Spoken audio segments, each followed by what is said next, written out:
Kryeministri Mark Carney u takua në Londër me kryeministrin britanik Keir Starmer në Downing Street. Starmer e mirëpriti Carneyn duke i uruar ditëlindjen dhe duke vlerësuar mbështetjen e vazhdueshme të Kanadas ndaj Ukrainës si të patshmueshme.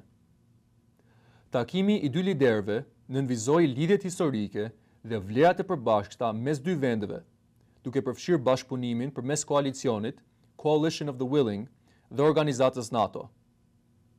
Carney falenderoi Starmer për udhëheqjen e tij në koalicion dhe theksoi rëndësinë e bashkëpunimit ndërkombëtar për adresimin e çështjeve globale, duke përfshirë sigurinë dhe tregtinë.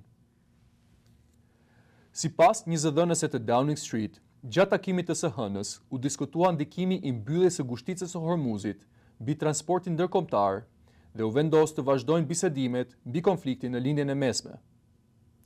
Ky takim shënon një përpjekje të përbashkët për të forcuar marrëdhëniet bilaterale dhe për të adresuar sfidat globale në një kohë të tensionuar ndërkombëtarisht.